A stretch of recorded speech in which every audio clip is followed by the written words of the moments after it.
গণশিল্পী ৰাজীৱ শদিয়াৰ চৰণত আমি প্ৰণিপাত জনাইছোঁ।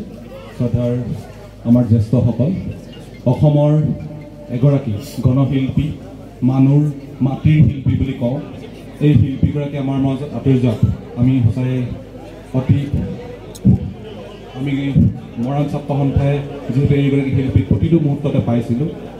কাৰণ আমাৰ গাঁওবিলাকত, বিশেষকৈ সহচল গাঁওবিলাকত ৰাজীৱ শদিয়া বুলি ক'লে তেখেতকেই নিমন্ত্ৰণ জনোৱা হয়।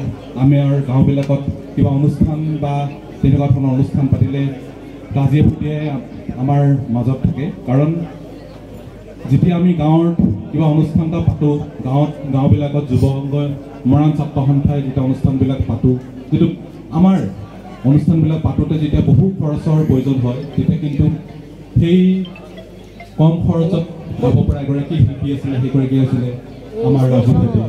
ৰাজীৱ শদিয়াৰ প্ৰত্যেকগৰাকী ৰাইজৰ মনত আছে।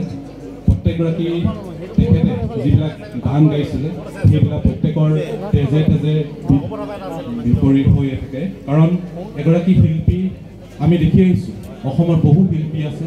এই শিল্পীসকল এসময়ত যেতিয়া আপোনালোকে জানে কা আন্দোলন হৈছিলে, অসমৰ জাতিৰ অস্তিত্বৰ কথাখিনি আহি পৰিছিলে, সেই সময়ত বহু শিল্পী কিন্তু হেৰাই গৈছিল।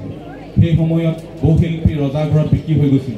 কিন্তু একমাত্ৰ ৰাজীৱ শদিয়াই তেখেতে নিজৰ স্তৰতা বজাই ৰাখিছিলে, অসমীয়া জাতিৰ কথা ভাবিছিলে। এগৰাকী শিল্পীক আমি সদায় গৌৰৱান্বিত।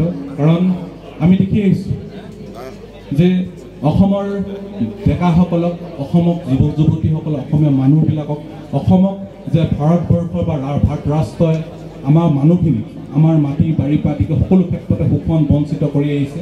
এইখিনিত তেখেতে প্ৰতিটো মুহূৰ্ততে সোঁৱৰাই আছে। তেখেতৰ গানবিলাকৰ প্ৰতিটো সুৰত, প্ৰতিটো সময়ত তেখেতে এই কথাখিনি প্ৰতিটো মানুহক সোঁৱৰাই আছিলে। আমি সেইবাবে কৈছোঁ তেখেতে প্ৰকৃত গণশিল্পী, প্ৰকৃত মাটিৰ মানুহ আৰু প্ৰকৃত গণশিল্পী হিচাপে আমাৰ ৰাইজত আছে আৰু থাকিব।